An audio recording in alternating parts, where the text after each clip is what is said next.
lot of people think, oh, you have to create this new thing or it's got to be technology. A lot of times innovation is just finding a need in the market and solving for it with the tools you have at your disposal. And that was a big part of what we did at Iconex with our label business over time. Welcome back to Innovate or Evaporate, where we explore the relentless pace of change and the innovators who drive it. I'm your host, Toph Day. It seems like most podcasts today are around artificial intelligence, right? AI, LLMs, data centers, all of these high-tech businesses that are changing our lives forever over the last several years. But sometimes we need to stop and pause and think about maybe the manufacturers or those types of businesses that make the things that make our lives accessible every single day. How about the people who make the paper for the receipts that you need at the checkout counter? Or how about the labels that go on your favorite drink at your favorite coffee shop? Well, today we are joined by a CEO who has transformed businesses doing these exact types of things. Welcome to the show, Craig Gunckel. We are in Indianapolis for the Final Four, and Craig Gunckel, the CEO of ODP, which we're going to talk more about who ODP is in a minute, is in town for the Final Four. And Craig, welcome to the show. Thanks, Toph. I'm glad to be here and excited. Looking forward to the Final Four, but really excited to see you, my friend. Absolutely. Anytime I get to see you, which is a couple times a year, we get to see each other. Yep. And your journey has always fascinated me. I think early in your career, you were in the golf industry, right? I did some work in the golf industry, packaging. And so over the last, how long has it been with Iconex? We'll talk about it in a second, but you were with Iconex for how long? About 8 years. 8 years, and now took over ODP, took it private. So what I really want to dive into on this podcast is a lot of times when we think about innovation, we tie that to like high tech, AI, all these new tools that are out there, especially this last 3 years. But you take a different route with innovation. And I want to go back to the time at Iconex. Talk to us about who Iconex was, how you got there, because you were the CEO there for all 8 years. Yeah, pretty much, yeah. And we had a conversation once about receipts, and but we'll come to receipts in a second. But let's go back. How did you get to Iconex? And when you took over that company, tell us what Iconex did and why you were so excited about that opportunity.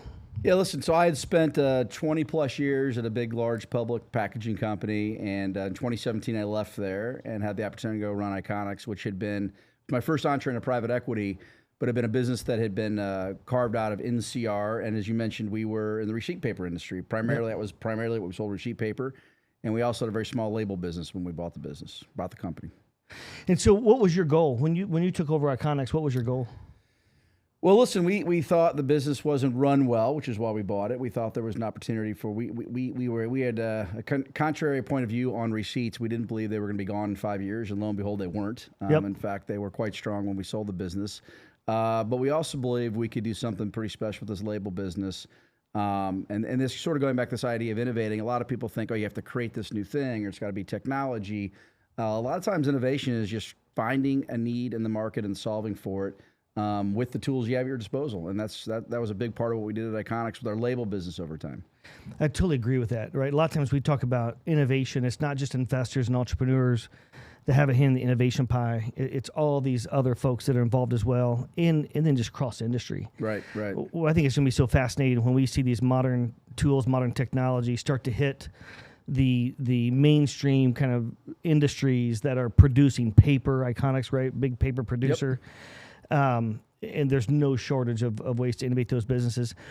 You had an interesting take on receipts, that the reason paper receipts will never go away from an audit, I think it was from an audit, if I recall it correctly. Do you remember that conversation? Yeah. Listen, I think people, there's still a lot of cash that's used in this society. People forget that not everybody has a credit card or an iPhone. So there's still a tremendous amount of cash transactions that receipt plays a valuable role. There's also expense reports. There's still plenty of companies still using paper receipts. I think it's actually been interesting since all these big data centers are coming online recently, and you hear a lot of talk about how much energy they use. Yep. Something you and I talked about a number of years ago is, paper receipt doesn't use energy after it's made. When you get a digital receipt, it just goes on and on and on. It becomes actually more expensive than just doing a paper receipt in the first place. So I think again, it's innovation is good there. Digital receipts are good. It works for a lot of people, but there's still a large percent of the population that actually depends on that paper receipt. Yep. So you worked with a private equity group, right, when you were the CEO of Iconex. And so talk to us about, there's CEOs of all different ilks, right? You have somebody starts a company, entrepreneur, they start it from scratch, pre-rev on a napkin, and they become the self-appointed CEO because they start the company. You've taken a very different path. Yeah. And going more the corporate route, right? And so throughout your career, how did you build up a reputation that puts you in a position for a private equity group to tap you and say, hey, we think you have the caliber, you're the caliber and the skill set to be a CEO? Are there one or two or three kind of pivot points that got you to that position? Yeah, look, I was in a big company, and it's interesting. I think I was always an entrepreneur that was hidden inside a corporate body. And as my career progressed, more and more I became a square peg in a round hole in my public company job. And got to the point where I was like, well, this isn't fun for me, and I'm not really enjoying this anymore. I don't like politics and bureaucracy, and as companies get big, that just happens. And by the way, going into private equity is not for everybody. There's plenty of people that work for big companies. It's just a different mindset when you're in private equity. You're investing your own money. You've got a lot more riding on success, not just showing up to work. But I always had that mentality in me. And so when I had the opportunity to go run my own business through private equity, just all those things sort of came to the surface and really started thinking about how to create value for my shareholders, which ultimately helped me create value for myself. But it was a pivot, so I went from, only running corporations. And then ironically, a few years ago, actually, I won an Entrepreneur of the Year award from Ernst Young. So it was almost a full 360 ride for me from corporate guy to entrepreneur. And it's been a lot of fun. Yeah, that's kind of the upper echelon. Like that's the top of the top, getting those E&Y. That was pretty cool, yeah. E&Y awards, because you're based out of Atlanta, Georgia, right? Yeah. Yep. So, all right. So you exit Iconex. Now, did you sell that to a strategic or to another private equity group, or? Well, we sold it to two. So going back to the innovation part, we made a product that most people didn't realize we made. So we started the business. It was losing money. Receipt paper was tough. We did a bunch of acquisitions in the receipt industry, grew into the largest manufacturer of receipt paper in the world. We also developed this little product called sticky media. We owned over 100, maybe a couple hundred patents around these label products. And you would notice that label that goes on your Starbucks or Dunkin' Donuts coffee cup. Right. So we grew that. We were the largest manufacturer of linerless labels in North America. So we sold to two different buyers. Both were strategics. One was we sold a receipt paper to Domtar, which is the largest manufacturer of actually the base paper that we bought. So it was an integration play for them. And similarly, we sold our label business to a group called M2S. And they had a play in labels and a lot of different sort of unique coatings. So in both cases, it was strategic buyers, but it was two transactions, which was also pretty interesting. That is interesting, because a lot of times I've been involved in companies before where you might have one or two or three different lines of business, and sometimes they don't make sense packaged together. It makes more sense for those to be broken apart and create even more value. Are you allowed to talk publicly about when you exited, what the like when you entered versus when you exited? Yeah, I can't really talk about the numbers, okay. But what I could tell you is that if you invested $1 with us on day one, your sort of sunk capital at the end, we returned capital, a lot of capital along the way, was about a 15x return. So we took a paper receipt company that nobody thought was worth anything, and if you invested $1 with us the day we took over, you would have got 15x. That's amazing. Return. Yeah, it was great. Because typical private equity returns like 3 to 5, probably. Yeah, roughly. Yeah, I think that's right. Those are good, actually, if you get 3 to 5. Yeah, that's right. So that's probably your top, maybe not even percentile. That might be top decile. I don't know about that, but it was good. I was happy. That's amazing. That's awesome. Hi, I'm Mayor Chris Jensen. Innovation doesn't always start where you expect. Across Indiana, a new kind of innovation ecosystem is taking shape, bringing together elite athletics, advanced engineering, healthcare, and next-generation manufacturing, and it's happening in Noblesville. Discover what's taking shape at choosenoblesville.com/innovate. Noblesville, all about you. So you sold that company. Yep. And then did you have a moment of like, what am I going to do now with the rest of my life? I did. As you know, I was. I thought I was going to be semi-retired. I'm on several boards. I do some work with Purdue University. I was at yesterday doing some work on the board of the business school there. And I thought that would be enough. And, 2 months after I was semi-retired, I was like, I got to go back to work. I got bored. I missed the action. I love being an investor in things. So did a bunch of investing, and then eventually I went back to the same private equity group, which is called Atlas Holdings. Said, hey, let's go find something to do together. And a partner and I had already been looking at the ODP group. Started buying stock in the ODP group. Ultimately ended up buying the company. So I was only really out of a CEO seat for a little more than a year, about 14 months, and I was back into a new CEO role. That's pretty fast transition, though. It was pretty fun. It was a pretty fun time. So ODP was publicly traded. You guys came in and you took it private. Now, is that process complete, or is that still some work to do? All that's public process. So the ODP Corporation, we're now called the ODP Group, but when we bought it was called the ODP Corporation. Most people wouldn't know what that is unless they really knew this particular market. But you would know us. We own Office Depot, OfficeMax. Yep. So it's really the legacy Office Depot company that we bought. Yep. It's called the ODP Corporation. We took all the stock private on December 10th of 2025. So we negotiated for a while, public process to buy a public company. It ends up being a public process. We put our bid, ultimately won, and we signed a definitive agreement last August of 25, and we closed in December of 25. So was it pretty competitive? Like 3 players or 10 or? Yeah, it's on the proxies. There was a few other players. Yeah. There's a few other players. I don't know. I don't think it wasn't 10, but there were certainly some other bids for the business. So now you're well on your way. You've been in the seat for 4 months. 4 months, I think, right? And I've been watching you on LinkedIn, and you have been traveling all over the country. In those 4 months, how many states and cities have you been to, roughly, do you think? Oh, gosh. I don't know states and cities. I'm sort of keeping count of the stores. I've been to 36 of our stores. I think I've been to 4 or 5 of our DCs. We also own a group. We own Grandin Toy in Canada. I've been to Canada a couple times. We have regional print centers. I've been to a couple of those. So I've probably been to 45 or 50 of our locations around the country and Canada so far. So it's been hectic, by the way. I'm kind of tired. I bet. I mean, that's a lot of miles in the air, and away from your family, right? Yep. So what fascinates me about that is that success a lot of times just comes back to the basic building blocks of like relationships and people. And what I love is the energy you have brought to ODP. When I just watch that from afar, the energy that you brought to that, going out and meeting with the folks that are actually making the business happen.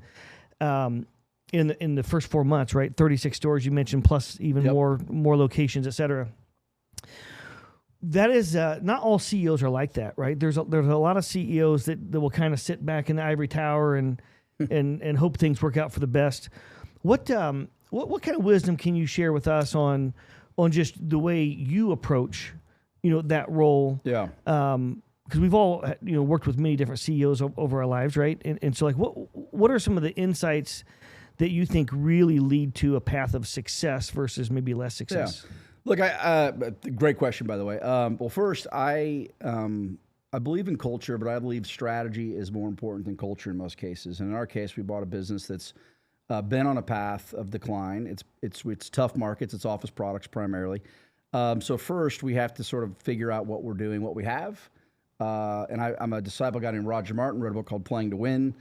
So the first thing I did essentially on day one is like, let's go with the executive team. Let's figure out what we want to do with this business, set them off on a journey to do that. And then I think it's important to build a strategy or a culture around that strategy. And culture is people. And for me, not only getting to learn the business, I didn't know the retail business, never been in the retail business before. Yeah. So going and spending time with my coworkers, and I use that term very deliberately. I don't believe, yes, I am the CEO, and yes, I have to make some pretty big decisions, but I'm no more important than anybody. And all of my coworkers, we have about 18,000 coworkers across the business, are just everything they do is just as important as I do. Yep. So going to learn from them, engaging them, empowering them to make decisions, making sure they understand that is super, super important to me. And I don't know any way to do it other than to be actually out with people, meeting, talking, learning. And, that's a little different than looking at spreadsheets in an office. I got some very smart people that are doing a lot of analytical work trying to figure out how to make this company better. One of the most important things I can do is make sure that our coworkers really do understand they have the ability to do more things independently, act more independently, And again, like I said, the only way I do that is go talk to people. So I love that. What you're making me think of is the book Good to Great. And I'm forgetting the author's name off the top of my head, but Jim Collins. Yes, Jim Collins. Great book. It's a great book. And so he goes out and he wants to just figure out why the best performing publicly traded companies of all time at that point in time, what made them the best, right? And I think he went to the top 10 or top 20 or something. Spent all of this time meeting with the CEOs, the management teams, et cetera. And my recollection of the book was, and my takeaway was basically, he's like, I can't figure out what made these companies better than the other companies. And laying in bed at one night, it finally hit him. He thinks it's because the CEOs of those companies were people first. They gave the credit to everybody else besides themselves. They were not arrogant, right? They were people. They were a CEO of the people, right? And relationships mattered. And I think it's interesting. And during that time frame, what was it? Tractor Supply was the number one best performing public stock when he was looking at all those companies. Pretty interesting story. And so you are literally exhibiting those traits. That's your style. Yeah. Listen, I mean, people, it's not only people first. I also believe it's safety first. I think we have an inherent responsibility as leaders in any organization to take care of our coworkers. And that starts with safety. So the other thing that you, on top of just being with people, is really driving a culture around safety, driving new behaviors, which we've already done at ODP and Office Depot and our other businesses. So, because it's not just about, Toph, it's not just about going out there and taking pictures and shaking hands. It really is engaging and learning from the folks that are doing the job, making sure they understood that their basic needs around safety and having a job, we're going to do everything we can to protect that. And I think when people believe that you are doing all you can to support them, they will give you 100% every day, all day. They'll get excited. And again, I think a lot of times leaders fail because they simply don't have a strategy. And even if they do, they're not communicating on a regular basis to their coworkers. I just believe those two things are fundamentally important to running in a company. And it served me well for 30 plus years in business and doing some pretty cool stuff. So I'm pretty committed to that people first idea. So if I remember correctly, you earned a red shirt or something in your first 4 months? I did. I did a podcast with the leader of our retail business. His name's Kevin Moffitt. He does a weekly podcast with his for his retail stores, and he asked me to do one, and I put on a red shirt, which I didn't know was a big deal when I put it on, and he sort of gave me a hard time. He's like, you really have to earn that shirt, and you really need to go to our print centers and get trained. I'm like, all right, that's cool. So I didn't wear a red shirt again until every store I went to for a while. We have these amazing print centers. Yes. We can do anything in our stores with print and copy. And I got trained. So I got trained on large format printers and laminating and bookbinding and all these different things. And when they decided I'd been trained enough piece of equipment, we had a big sales kickoff or a big kickoff meeting for the retail stores. And at the end of the meeting, they awarded me with a red shirt. So I wore my red shirt officially for the first time a few weeks ago. It was exciting. It was cool. That's totally awesome. It made me... I was proud and honored, but I was humbled by the reception I got from my coworkers for earning my red shirt. It was really cool. Yeah, that's totally awesome. So, all right, so let's close out here with you've not only been successful, right, with multiple companies, but also you've been doing some work to give back. You mentioned Purdue earlier, and I know you volunteer some time. I think you're on the. Tell us about that. You're giving back to Purdue, and I think you're on the board of the Daniel School. If I had that correctly. In fact, I was there yesterday. I spent about half of the day working with some folks inside the school about the graduate programs. We're talking about some recruiting stuff and placement and thinking about what their MBA program should look like. So that's all fun. But I've been involved in the Daniel School business, or it was Cranor, now the Daniel School business, for about 10 years. Last year, a couple years ago, Jim Bullard became our new dean of the school. He's amazing. He's great. I had dinner with him last night, in fact. Yep. He's just an amazing guy. Pretty funny for an economist, actually, as I was teasing him last night. But he's great. And last year he asked me to join his executive committee. So really serving close what Jim needs me to do to help him and trying to serve as an advisor to him. So I love that. I love Purdue. I'm a Boilermaker through and through. I have a son who's with me today, and he's a junior in aeronautical engineering. So a lot of give back to Purdue. Again, it's if you have the opportunity to work with these young men and women in college, it's really cool how smart they are. I mean, we got a very bright future when you meet these kids. I've also put a lot of time and energy into the Boy Scouts over the year, now Scouting of America, I suppose it's called. And I've been involved in the Atlanta Area Council for a number of years, and I'm proud of this one fact that a couple weeks ago I got the Silver Beaver Award, which is one of the highest awards you can get as a volunteer in scouting. So that was awesome. pretty cool too. Yeah, but I think a lot of times as leaders, you forget that we have an obligation to give back. It's not just to my coworkers, not just my family. It's also you got to give back to the communities that we live, work, and serve in, and you got to work to make these communities better. So I've done a bunch of stuff over the years to do that, and it's also a great way, for young entrepreneurs to get to meet people. Yep. To get leadership. If you're doing things and you're sort of by yourself, maybe, or you got a small business trying to learn how to lead, like it's an awesome opportunity to get leadership skills and have the ability by joining these and volunteering in these local and even national charitable organizations. So I would encourage anybody listening to get involved somehow, somewhere. So no doubt some of our listeners here are the next generation of leaders, of CEOs. They're looking for great opportunities or maybe even talent coming out of universities. When you think about talent, when you're looking for people, what are 1, 2, or 3 things that you are looking for that they exhibit that when you invite them onto your team? Yeah, look, I think being a curious thinker is like the most important thing. Mm. Someone once said to me, be more interested, less interesting. Yep. So ask questions, figure people out, talk to people, figure processes out. So I always find that to be the one thing that when the best people I've worked with over the years have that ability to be curious. Look, I think the other thing is politics and bureaucracy, no good. I find that's no good. So work to be genuine, be authentic. Yep. I get asked a lot of times, why do I do this? Why do I talk to somebody? Why am I so transparent? It's like, look, that's the only way I need to be. So I think if you're curious, you're authentic. Of course, you have to have some brain power. Right. So work hard in school to get the basic fundamentals you need to be successful. But I think those attributes are important. I think the other thing, again, I talked about strategy being very important to me. I find that most people don't really understand strategy. They think about it as a task. I think about it as a process.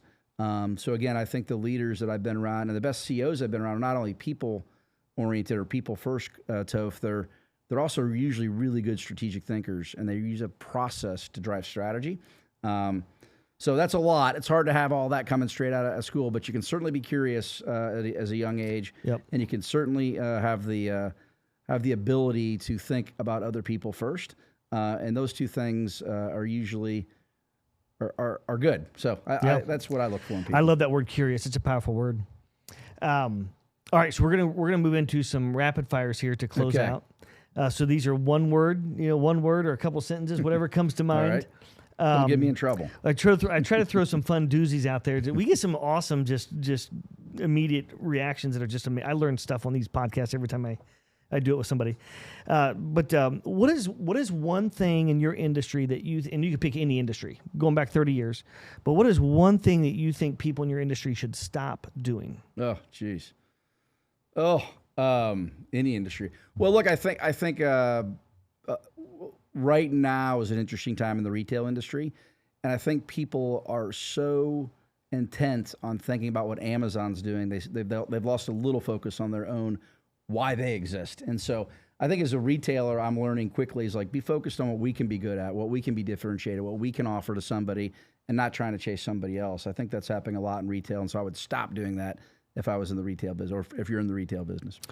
What is something that comes to mind? Like, what is one thing that people could do to help disrupt or innovate themselves? Oh, geez. I think disruption is there's lots of examples of things that sort of happen, but I think I'd go back to process. Like, have a process around strategy. Think why you're different. What do you offer that no one else can do, or what do you offer maybe you can do better than somebody else? I think a lot of times we get caught up in trying to be something we're not. Just be yourself. What differentiates you? I would encourage people to think about that. On strategy, I love that you brought strategy up. earlier, because strategy, I think some people think is something you create and you put it on a shelf and you revisit it once a year. And that's not what strategy is. I mean, look, you got to do some initial work to sort of figure out, where you're going to play, how you're going to win, what's going to make you different. But it is not something that you put on a shelf. The way that I lead a company, every month I have my executive team together for a day and a half in person somewhere. And a third of that time, half of a day is focused on strategy. Yeah. What are we doing? Are we tracking against what we said we want to do? What do we need to tweak? What's working? What's not working? And again, I'm an easy read. If you go read the book Playing to Win, you know my entire process on strategy. It's not a secret. But it is something we work at every month, something I think about every day. I love it. All right, last question. If you could wave a magic wand and solve any problem in the world, what would it be? Peace. We've got constant conflict around the world. At the end of the day, it'd be nice if someday this world could just all get along. I know we're a long way from there right now, but I think peace for humanity would be the thing I would solve. I love it. So for our audience, our listeners out there, if you've ever asked for a paper receipt, if you've ever gotten the little sticker on the Starbucks cup, that was Craig Gunckel, CEO of Iconex, now the CEO of ODP, 4 months in the seat. I cannot wait to see. I love Office Depot, by the way, as well. And come check out Office Depot. We got a lot of cool stuff going on there. We're leaning into some new stuff. So come check out a store if you haven't been in one lately. We're going to surprise some people. I love it. Absolutely.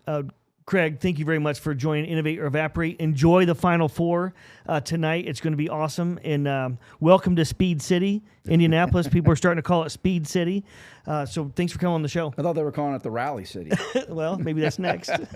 Thanks for having me, Toph. Really, really great time, and I'm looking forward to a couple good games tonight. So cheers. Absolutely. Thanks, all right. Until next time, we'll see you soon on Innovate or Evaporate.